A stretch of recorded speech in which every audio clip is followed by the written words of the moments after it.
Lesson 45, Classifying Quadrilaterals.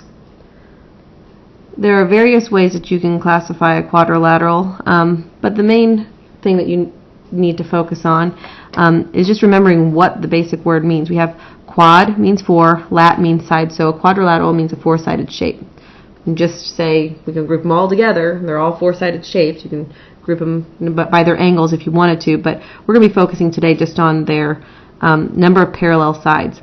So if we come over here to the left, a parallelogram has two pairs of parallel sides. Shapes that fall into parallelograms category, we've got parallelograms, rectangles, rhombuses, and squares.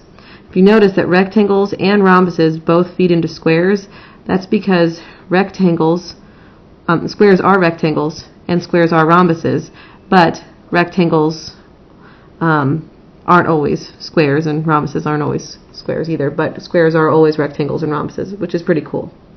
Then we have trapezoids. Trapezoids have one pair of parallel sides, and they can be in various different shapes. Typically the ones that you guys see in school, they're short on top and long on bottom, and then the sides go out. But you can even have, one side be straight and have them have perpendicular connections, and then have that one side just poking out like that.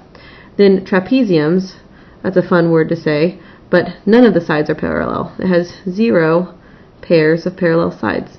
So just 4 lines going all kinds of wonky directions, and they're not parallel at all. So that's the 3 different subcategories of quadrilaterals. Again, those are parallelograms with 2 pairs of parallel sides, trapezoids with 1 pair, and trapeziums with 0 pairs of parallel sides.